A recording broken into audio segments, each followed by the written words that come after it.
बिस्मिल्लाहिर्रहमानिर्रहीम। अस्सलाम वालेकुम। मेरी सची खबर न्यूज़ के साथ मैं हूँ आयशा कमर। सियालकोट से ब्यूरो चीफ सैयद वहीद शाह की रिपोर्ट के मुताबिक कंटोनमेंट बोर्ड सियालकोट की गाड़ियाँ पूरे शहर का कचरा उठाकर खरोटा सज्जा में फेंक जाती हैं, जिसकी वजह से पूरे इलाके में मक्खियों और मच्छरों की बहुतायत है। सदरात से जिस सिलसिला जारी हो सारी है, बेशुमार मरतबा बजरिए अखबारात निजी टीवी चैनल दरख्वास्तें भी दे चुके हैं।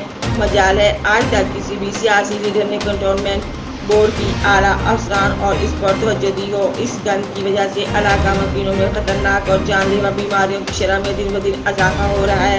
इलाका मकीनों के बयान के मुताबिक खरोटा सज्जा के इलाका में मक्खियों और मच्छरों की वजह से बुखार जो कि बच्चों और बड़ों में बहुत जोर पकड़ रहा है, इसका जल्द से जल्द कोई सदबाव किया जाए।